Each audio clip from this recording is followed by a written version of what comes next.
Good day and welcome to the Cory Morgan Show. I am indeed, of course, Cory Morgan. This is the Western Standards weekly show to cover news issues. I talk to interesting guests, offer you my opinions and rants. And for those who are tuning in live, we got the opportunity to interact, send questions my way, questions to the guests, or even have some discourse amongst each other. I see Mr. Stanley already checking in there in the comment scroll. As always, I just like to remind everybody, keep it civil. We can get rough and tough on each other and Twitter and spots like that. But on this show, we do want to stay polite with each other, even if we hold strongly held views. If you didn't hold strongly held views, you probably wouldn't be tuning in already.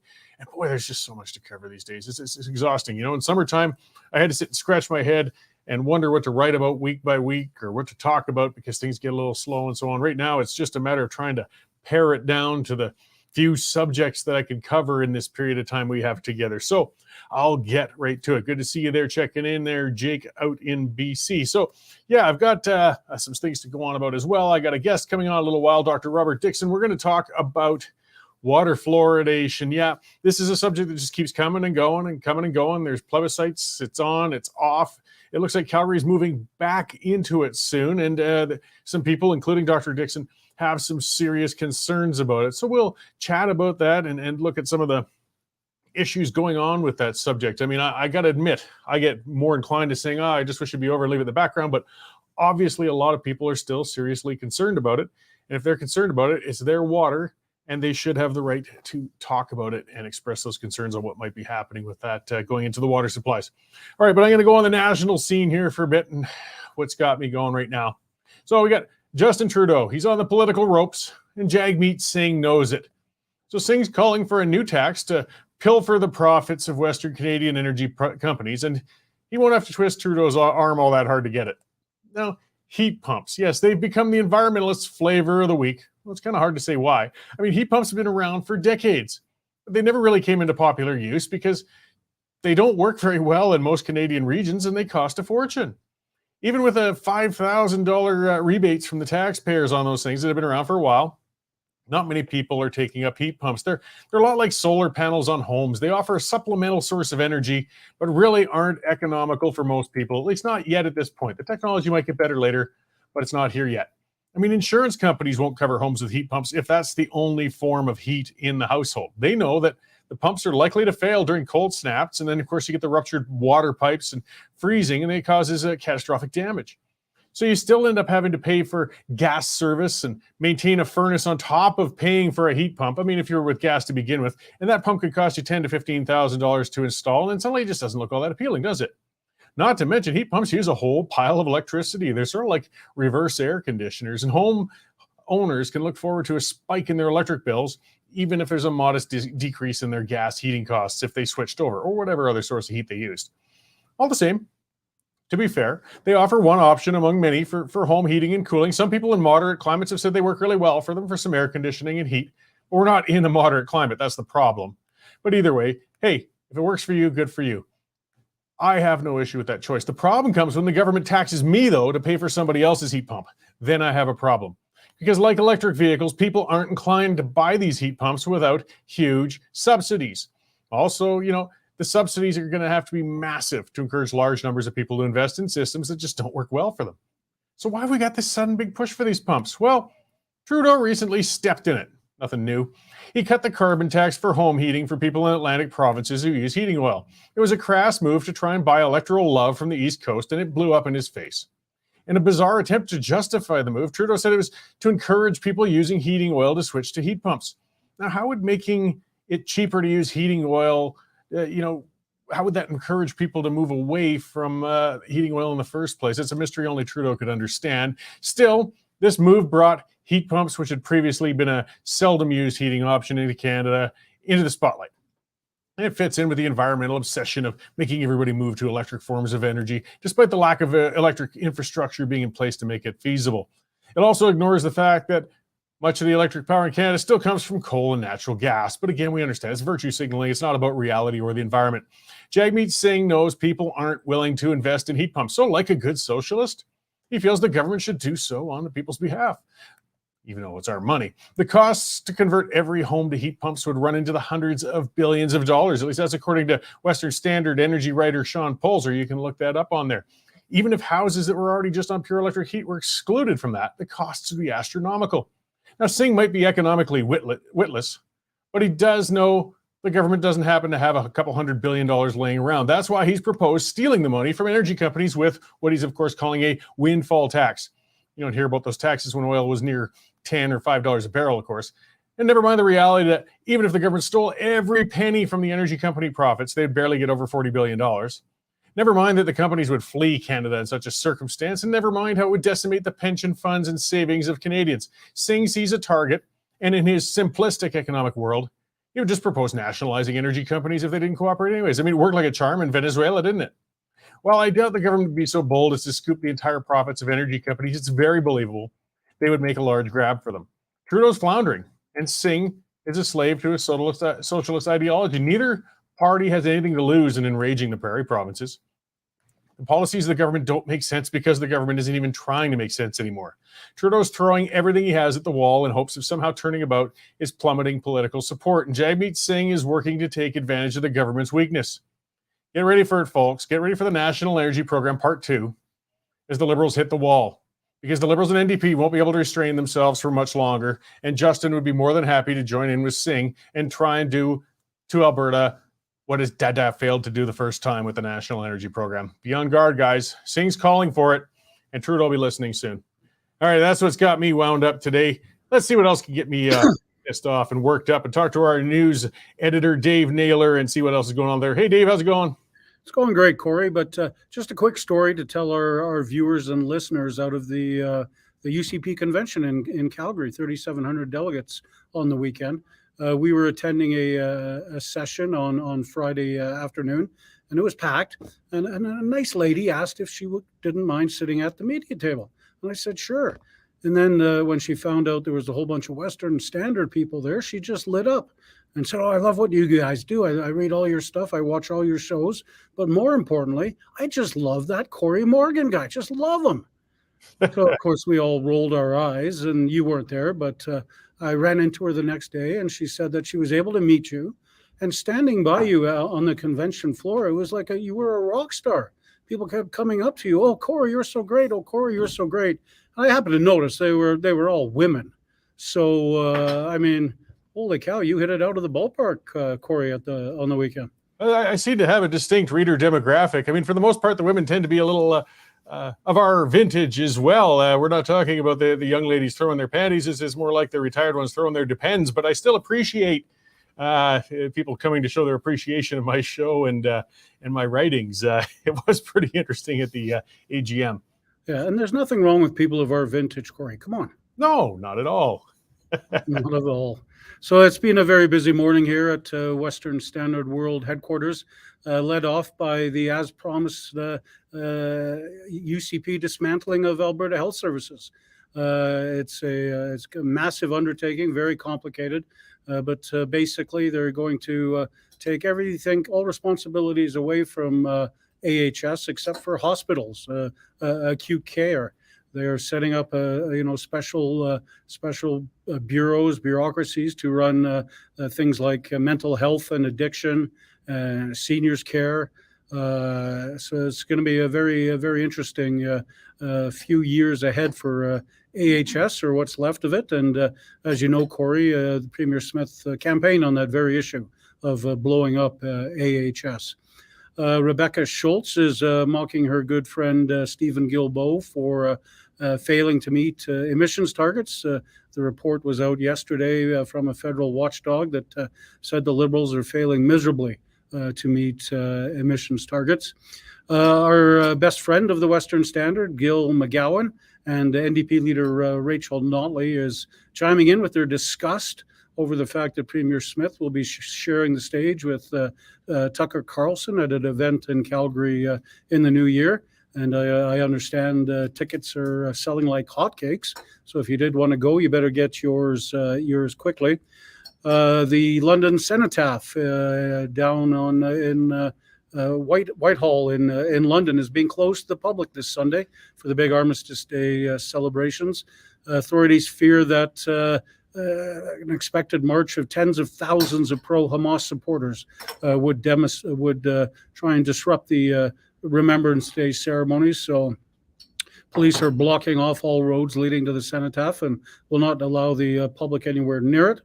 If you're a fan of CBC, and we all know that nobody is, this hour had 22 minutes. Had Premier Smith on last night, and they were joking about Guilbeault's plans for home heating systems and whatnot. So apparently it was quite funny.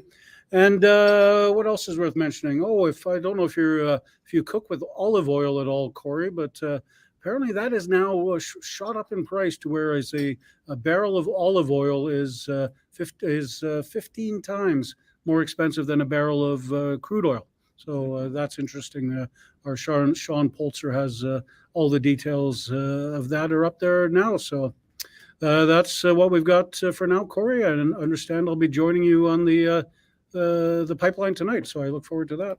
You bet. And yes, you have. You tend to throw a curveball at me at these news check-ins every time, but I have to. But you've really actually managed to embarrass me a little this time, Dave. So good work. Thanks. And I'll see what I can do to you on the pipeline. Cory, I mean, it was the truth. I was standing there with our opinion editor, Nigel, and we were just shaking our heads.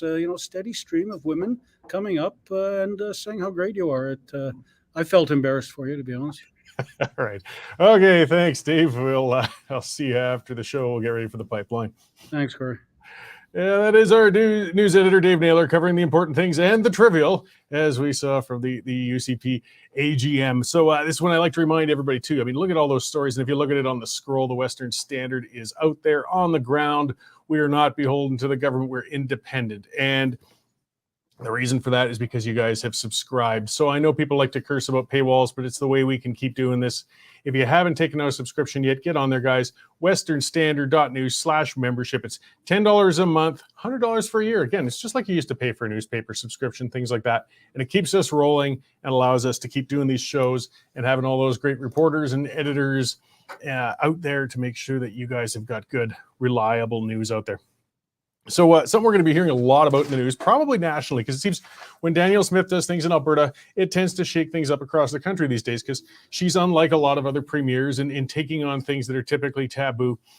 And, others are just aren't. Well, I mean, the biggest sacred cow of all in Canada is the healthcare system. So one of the things Dave mentioned, people outside of Alberta might not be familiar with, she's taking on AHS. That stands for Alberta Health Services. And the rhetoric is always already ramping up, that Danielle Smith's going to blow up Alberta Health Services, and she's going to end public health care and all the usual crap that comes out of opponents. We got to remember AHS. That's the bureaucracy, okay? That's the organizational hub of the health services. That's where all the pointy-headed pencil pushers and bureaucrats sat. That's where they determine things, and they've done a terrible job. She's not going after public health care itself. Premier Smith is going after the bureaucracy, and I tell you what, the bureaucracy has not been functioning well. It hasn't been efficient. Services have been slow. It's been difficult. I mean, everybody says the same thing. You talk to people when they get services in Alberta in the health system, it's the same thing. Once they get in, the service is fantastic. We've got some of the best healthcare professionals in the world, and we got fantastic facilities and means to do it. The problem is you could be waiting a very, very long time to get in there in the first place. That's the issue. Unfortunately, if you want to call it free, fine, even though it's costing you out of your taxes, it won't matter if you don't make it in time to take care of whatever condition you may need treated. So the bureaucracy is a large chunk of that. And I guess you don't want to go into the wrecking ball. You could potentially make things worse, but you can't be afraid of taking on the administration as well if you want to make substantive change. So Premier Smith has announced she's going to be breaking up the AHS into more units, I guess you could say, to specialize in different areas. We'll see how that works. We're going to break it down more in the pipeline, as Dave mentioned too. That's our other show that'll be coming on a little later, because it is a big issue. And healthcare, I mean, it's something Canadians, well, everybody relies on. You certainly, you might not think about it until you suddenly need it. And then suddenly it's the most important policy in the world for you, of course. But we really need to work on fixing the system up. So that segues in. I'll get on with my guest here in just a moment. Something I guess you could, we talk about monopolized public services, and one of those in the city anyways is water supplies. You can't drill a water well in Calgary and get your own water, so you're reliant on what they put in the water on your behalf. And an ongoing back and forth struggle, push and pull, has been the fluoridation of Calgary's water. There's been plebiscites to get rid of it, plebiscites to bring it back. We just can't seem to stop on this, but there are some concerns. People have some serious concerns with it. And that's a person I have on, Dr. Robert Dickson, and this is something he's really taken on as a cause and specialized in is concern with the water fluoridation. So he's coming to the studio today to talk to us a bit about it. So welcome to the show, Dr. Dickson. Thank you for coming in. Nice to be here, Cory. Thanks for having me.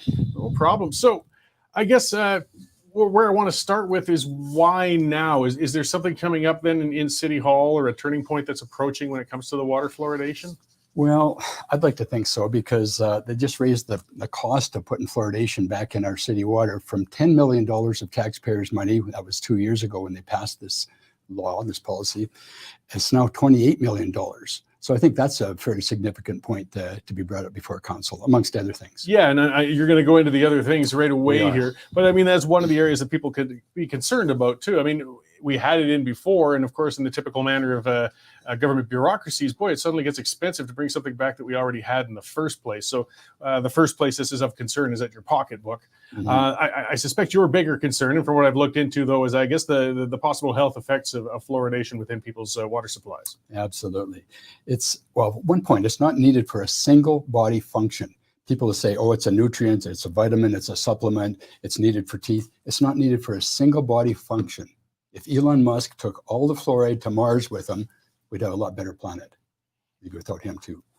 Okay. Well, aside then from perhaps not having a beneficial aspect, which of course would be pointless if you're putting something without benefit, what potential harms then can fluoride bring in? There's fluorosis and some other concerns that people have. You can start right from the top of the head. So it calcifies the pineal gland in the back of the brain. That's called the seat of the soul. And that calcifies and functions less optimally. Brain damage, that's the big thing for us now. There's been really good studies out with the Element and the MIREC cohort. That's groups of thousands, even millions of people across Canada that have been tracked for years and years by the government. And people have teased out from those groups the data, the facts from Canadian cities, fluoridated at Canadian levels, with Canadian women that are pregnant and then Canadian kids that are bottle fed from fluoridated water. And we're looking at a 3 to 15 point IQ drop. 3 to 15 points. That's highly significant. Lead was taken right out of the system for a 1 point IQ drop across the population. Okay, so and getting around the world, because we're so used to it out here in Calgary, people don't seem to realize that most world water supplies actually don't fluoridate their water. Thank you. That's a major point. So we look across the world. Right next door to us in BC, 98% do not fluoridate in British Columbia. Quebec, 99%, pretty soon going to 100% do not fluoridate in Quebec. 95% of the world does not fluoridate. 97% of Europe does not fluoridate. The only people that fluoridate are the United States, Canada some, Australia and New Zealand quite a bit. Other than that, nobody fluoridates. So just a side note, I'm on a water well, actually. I'm just outside of the city. But there's some degree of naturally occurring fluoride in some water supplies as well. Like it doesn't necessarily have to be put in by a local municipal service. Yeah, and that's a little bit different. That's natural calcium fluoride, which is really tightly bound. And if you look at the entire Earth's crust, almost everywhere, there's calcium fluoride. But usually it's in fairly small amounts. Like in our Bow River system on the north side, there's 0.2 parts per million. And that's about the maximum it should be that all the studies show. That should be the maximum allowed amount of fluoride. So calcium fluoride, 0.2 parts per million in the Bow, about 0.3 parts per million on the average in the Elbow system. So yeah, I mean, is that going to harm us? Not much. We can sort of flush it out through the kidneys. We'll put some in the bone, but it's not enough that it's going to cause harm. But we start putting hydrofluorosilicic acid, which is the waste product from the fertilizer industry, into our water. That's when we get in trouble. Oh, we're just topping up the natural fluoride. Well, yeah, you're topping it up with the waste product. It's not cleaned. It's not pharmaceutical grade. And for what point? It doesn't do much. Well, that's the next question I kind of want to come to. I guess perhaps to a degree you'd have to theorize on that. What is the motivation then? I mean, seems like it's a big headache for city council. I mean, they're going back and forth. They got a lot of other things you'd think most of them would rather deal with. Why are they so obsessed with putting fluoride back within the city water supply? Well, I guess if you trace it right back, it's the money. So it's big for the fertilizer industry in Florida and China. They don't have to dispose of this highly toxic thing that they're scrubbing out of their fertilizer stacks, and they should be disposing of it in toxic waste disposal plants like ours in Swan Hills up north. And so they actually, instead of paying a huge amount of money to dispose of this toxic product, they've convinced it it's good for kids, and they get to dump it in our city water and get paid for it. That's pretty good end around for industry. Well, for some of the individuals tied in with that, yes, Yeah. absolutely. But Cory, the main thing is that the bigs like Colgate, Johnson & Johnson, Pfizer, it's about a $20 to $25 billion hit a year or profit a year for fluoride, like in this toothpaste tube. Fluoride in there, and that's pharmaceutical grade. But that's a big amount of money that they're making, $20 to $25 billion a year on toothpaste, gels, foams, rinses, dental products, all those things. Yeah. But that's topical. I was about to say, though, with Colgate and such, you'd think they'd rather it not go into city water supplies, because they could say, if you want the fluoride for your children, for yourself, and others, you buy our products and you can choose to get it yourself. If anything, it would harm their market by having it put into municipal supplies, because people would say, well, I don't need your product. No, we wish they'd be saying that, but they don't. And their fear is that if water fluoridation goes down, then that'll give fluoride a bad name, and they'd lose a big amount of their market share. Do you know what's on a tube of toothpaste, like this particular one, what it says here? Warning, keep it out of the reach of children under 6 years of age. If more than used for brushing is accidentally swallowed, get medical help or contact the Poison Control Center right away. I would attribute that, though, more to our lawyers who make sure you cover your butt on everything you consume. No, it's true. It's toxic. There's been people die from consuming too much toothpaste.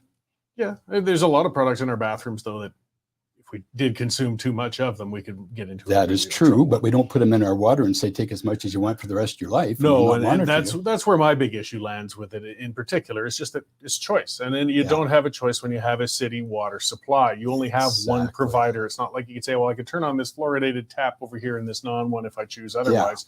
It's kind of everybody has to get it or nobody has to get it. And speaking as a libertarian individual, well, then in my view, it should be nobody gets it, and they can choose to get it on their own if they like otherwise. And there's lots out there, topically and cheap. Yeah. And that's where the effect is. If there's any effect, it's topically. It's not ingested. It doesn't really do anything ingested except harms. Mm-hmm. And that's harms not just to the brain, but to the thyroid in women that are susceptible. 20% of Canadian women are low in iodine, and they're very susceptible to harms from fluoride. Harms to our bones. It makes bones thicker, but more fragile and easy to break. Harms to our kidneys. If you have any kidney problems at all, don't go anywhere near fluoride. Harms to our gut microbiome. I mean, you go right from the top to the bottom. It harms every single cell, organ, system in our body. Well, likewise with iodine, for example, they iodize salt to make sure everybody can get it. But if you don't like that, you can find salt products without it. Exactly. Yeah. So you have a top 10 that you wanted to hit on reasons. I know 15 minutes, as we said, there's only so much we can cover. It goes by pretty quick, but let's hit a couple of these. We already have hit some of them. Yes. One of the major ones is there's a major court case right now in the States, in federal court in California, San Francisco, and it's been going on for 7 years. And it's our Fluoride Action Network, which I'm a part of, and it's Moms Against Fluoride and Environmental Watch. There's a whole group of organizations that are taking the EPA, the Environmental Protection Agency in the States, to court for putting a known neurotoxin in water. And the United States is about 73% fluoridated. So that's a lot of millions of people that are fluoridated. So they're taking them to court for the last 7 years, and we're hopefully in coming January, we're going to get a decision. We've won every step along the way so far. And our experts have just bowled over their hired gun experts. Are there any Canadian legal actions underway at this time as well? No, it's such a tedious process, like 7 years. And these are top lawyers. Like Michael Condit has done a great job with his team down in San Francisco. But it's so hard and so expensive to do. So there's no legal actions per se, except for Quebec. They're doing an injunction against the city of Montreal to get the last little bit, that last 1% of fluoridation out of Quebec. Interesting. Yeah. So what else have you got there? Okay, politicians should not be mass medicating. I mean, politicians shouldn't be medicating at all. Yeah, on other issues, as we could talk about for a long time. But citizens shouldn't be allowed to vote. Like I shouldn't be allowed to vote, nor you should be allowed to vote if I should take a medicine. That's just not ethical. No. Not right. As I said, it's I'm still on the fence when it comes to the fluoride itself, but I'm very much on individual rights. Exactly. And it's not my place to tell you that you have to take this or that you shouldn't take that. It's up to the individual. So it's highly unethical to medicate without informed consent. You don't hear anything about informed consent. We don't monitor ever. Take it for the rest of your life and as much as you want, and we don't follow up. Just take this, like if you're an athlete or a laborer, just take 10 or 20 glasses a day. So 10 or 20 times a dose of a office worker that might be drinking 1 glass of water a day. So 20 times a dose, No problem. There's a lot of variability. I mean, different people use different amounts of the tap water throughout the course of a day. I mean, back in my drinking days, I barely touched the tap once, but there you go. And that leads to another point, that about 99% of water is not consumed. 99% goes to industry, to washing your car, to watering your lawn, flushing your toilet. 1% consumed. Is that a efficient way to get a medication across? No. So that's why we don't do Lipitor or aspirin or Prozac or anything like that in the water neither. You can't control the dose. And it's just inefficient. And in these days, I touched on the $28 million. We're in tough economic times now. So why throw $28 million at something that now we know, especially with the newest studies coming out of Canada, it doesn't work and it's harmful. So what's the point of spending $28 million on that? They don't seem to give up on it.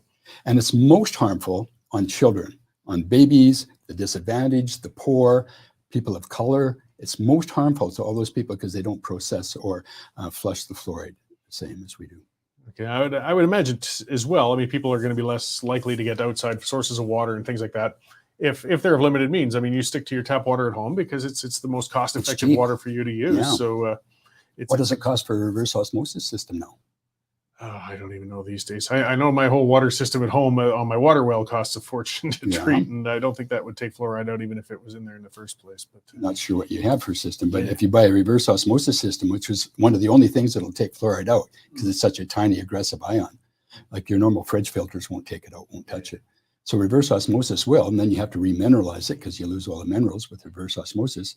But we're looking at between $4,000 and maybe even $10,000 or $12,000 for a whole house unit of reverse osmosis. Yeah, and who can afford that? Not me. I'm an independent media. So. There you go. All right. Well, before we wrap, I mean, you've got a lot of resources. As we couldn't cover everything in 15 minutes, but we can point people to where they can find out a lot more. And you've got your website and a book and some other things. Yeah, Safe Water Calgary. You'll see this brochure in there. We delivered this to over 400,000 Calgary homes before the vote in 2021 that we lost the fluoride.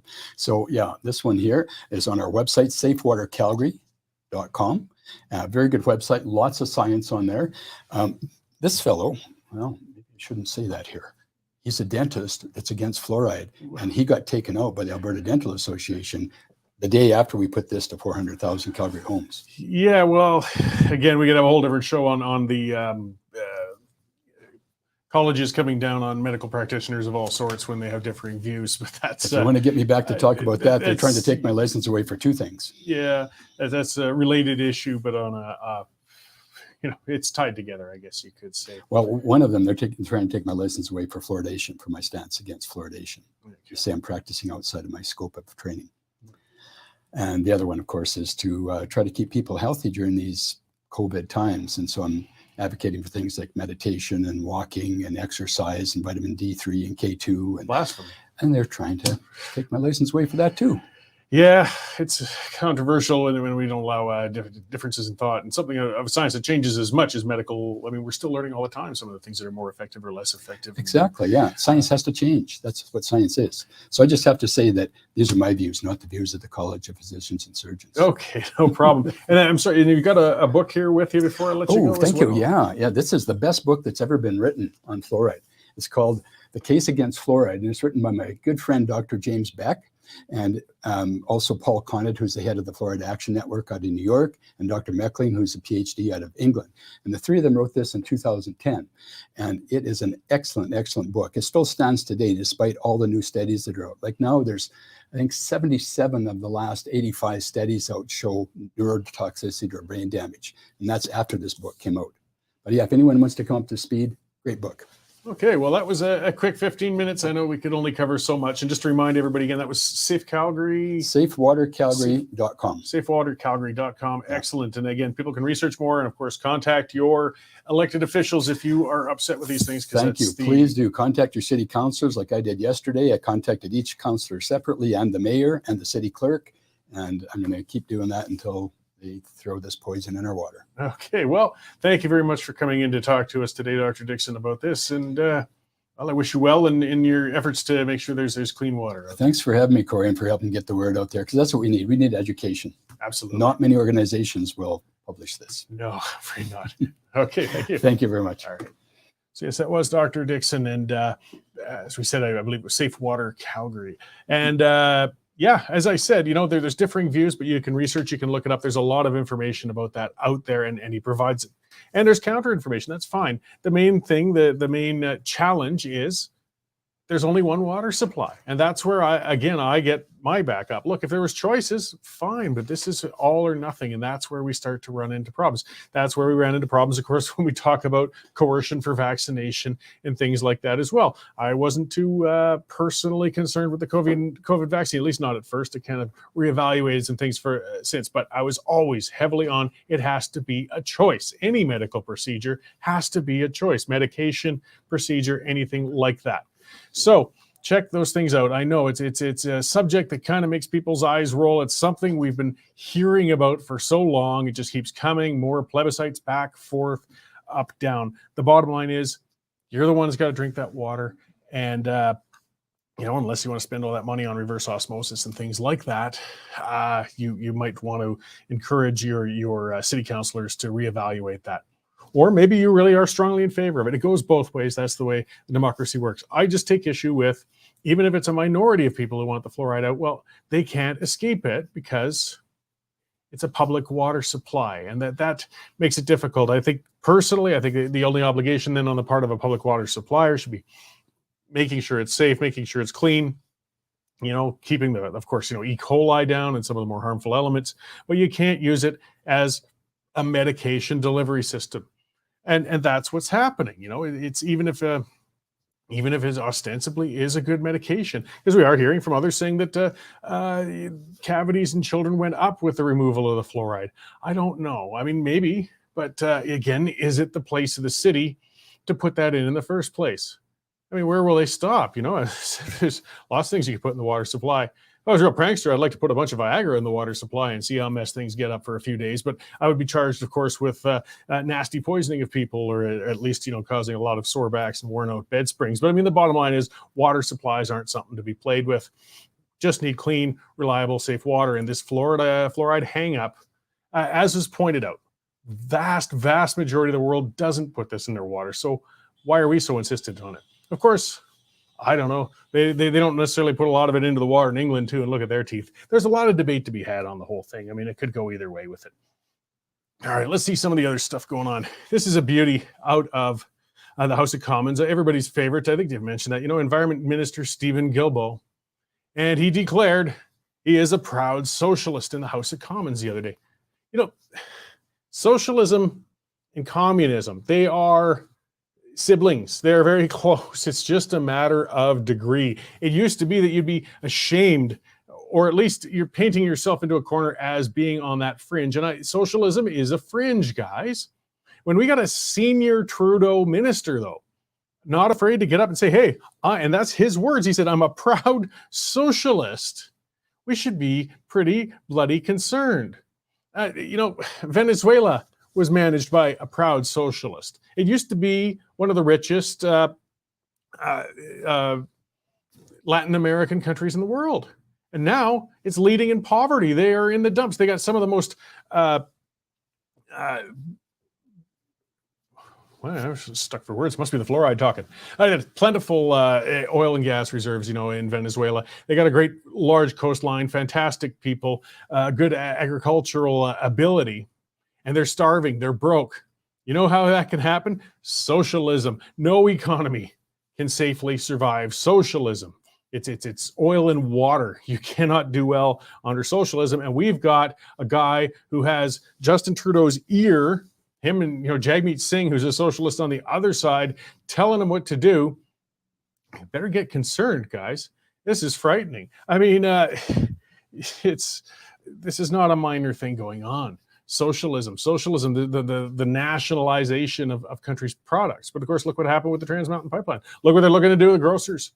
These socialists, they won't give up because it's like a religion. It's an ideology. So you can't reason with them when they've declared themselves as such.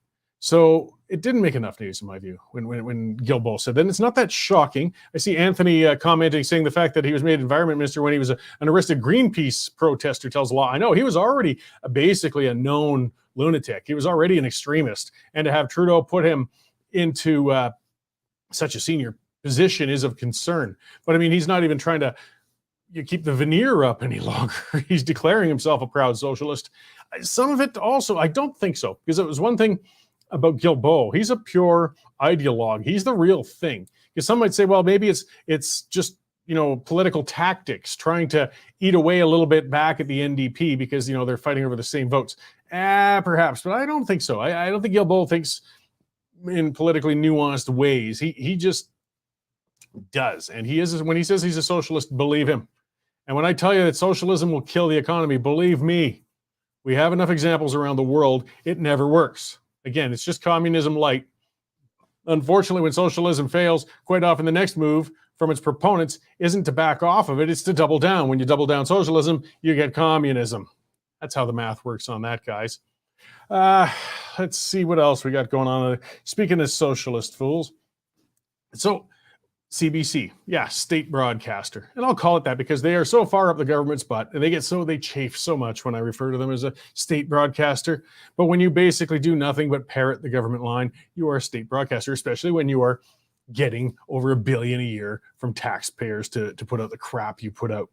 And the thing with this whole, the nightmare that just keeps unfolding and going on in Israel and Gaza and the rest, right off the bat, with CBC puts an order down saying not to use the word terrorist. And they still won't. They still won't. Hamas, Hezbollah, it's not theories that these organizations are terrorists. They are registered in Canada as terrorist organizations. Why can't the stinking state broadcasters say it? Why can't they say it out loud? Even Trudeau said it, but they won't say it because they're taking a side. And you know what side they're taking? They're taking the side of the frickin' terrorists. It's disgusting. And your tax dollars are going towards that. And to see how much farther to that side they go, because the CBC, the self-assigned king of virtue signaling on behalf of Canada, of progressivism, of anti-hate, of diversity. Well, we had a hate-motivated incident happen in Ottawa. A person who was harassed because of their ethnicity, because of their religion. This person was threatened because of that. This person was pushed to the point where the police had to intervene and actually charge somebody with a hate-motivated incident. You know what? The only thing you hear about it, if you read the CBC, was it was a hate-motivated incident against an individual. What the CBC wouldn't say was it was a rabbi. It was a Jew. It's not worth mentioning then, apparently. They did not once in their whole headline or story on this person being charged did they mention that. They just said it was a hate-motivated incident. They don't want to ever say perhaps that Jews might be victimized by somebody because the CBC is supporting Hamas, essentially. They are. That's the side they're leaning on. So let's not beat around that bush. I've had it with that. When you can't even say the word Jew, you guys are pathetic. And I'm paying for you. And yeah, that gets me stirred up. And I really want to see you guys defunded. My God, if Poilievre gets in for even one thing and gets one promise done, defunding you clowns would be one of the best things he can do. How pathetic are you? Had it been a Muslim who was targeted with a hate-motivated incident, you guys would have had that plastered all over the place. Had it been an Asian person, had it been anybody. Except this, because that doesn't fit with your pro-Hamas standpoint when it comes to the Gaza-Israel conflict going on right now. So you don't want to say that because that would perhaps show that, oh my God, they have demonstrated hatred towards Jews. Yeah, you think? They cut the heads off their babies, you clowns. By the way, enough about the CBC. Hard to keep my lunch down when I think of those guys. Let's talk about some other fools. This was a beauty out of Treasury Board President Anita Anand. This was great. This shows government at its best, at its own tone deaf. Saying they're going to promise it very soon now that it's been released, thanks to Blacklocks. I love those guys. They put out great stuff.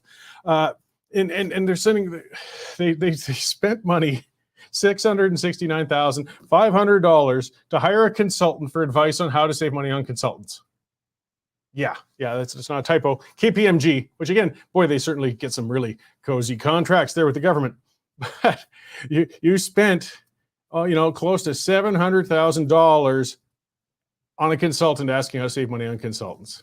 This was similar, I guess, when Jason Kenney started up the whole ministry to end red tape, when obviously, the first thing that ministry should have done is basically shut itself down because it was creating a whole new industry and a bunch of red tape. Just do it. Just do it. You don't have to spend it. Yeah, angry Canadians say, I would have done it for $500,000. Yeah, you bet. If it was put out to bid, I bet we could even have found somebody who could have done the report for $50,000. But all the same, it still would have been $50,000 too much spent on consultants when you guys, are just, they're just something else. But that's why we're going broke, guys. It's not that complicated. Here's something where they're showing a little bit of good common sense. So this one's a fun one. So even the feds won't buy electric vehicles. Yeah, federal departments are avoiding electric cars because they said they're too costly. Really? So we're supposed to buy these things. We're supposed to upgrade our houses. Our provincial governments or local private electric providers are somehow supposed to upgrade the grid to be able to keep up with it. And of course, all those riders on your electric bill and all that good stuff is supposed to get you into those electric vehicles. But the government, on the other hand, no, we can't buy those things. So yeah, let's see, we got 17,260 government vehicles, which is probably 10,000 too many for whatever the hell they do anyways. Of all of those, only 3% are zero emission. You would have thought when they're bending over backwards and they're spending billions on battery plants of your money, my money, when they're telling us we must go on to these things, they won't do it themselves.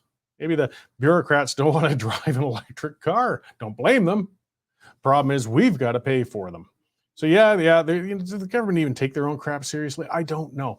They've had recent embarrassment, though. I mean, that's funny. Stephen Guilbeault stating Tuesday that Canadians, this is the other neat thing, Canadians need to take further actions to meet climate targets because they've been embarrassed. The government's been embarrassed. The reports are coming out and they're realizing our emissions aren't going down. We're kicking ourselves in the economic balls over and over and over again to try and bring down emissions within Canada, but the emissions aren't falling. So does Guilbeault, the green Jesus, the man in charge, the environment minister, the one who's been part of this government for 8 years to bring down the emissions, is any of that responsibility his? No, he says it's your fault. It's my fault. Canadians need to take further action to meet climate targets. Not once do you say maybe your actions suck, they've failed. You've had a carbon tax in for this long. Shouldn't the emissions have been dropping by now?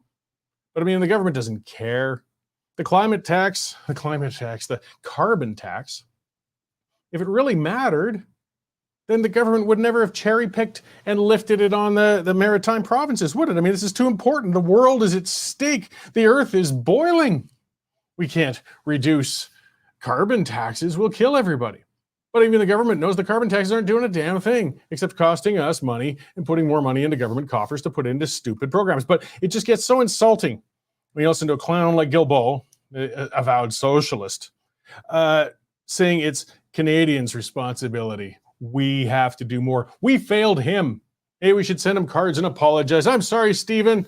I didn't make my life miserable enough to reach your climate targets. I'll try and wear 2 more sweaters this winter and turn the heat down. Piss off, Guilbeault. Can't wait to the end of your career, buddy.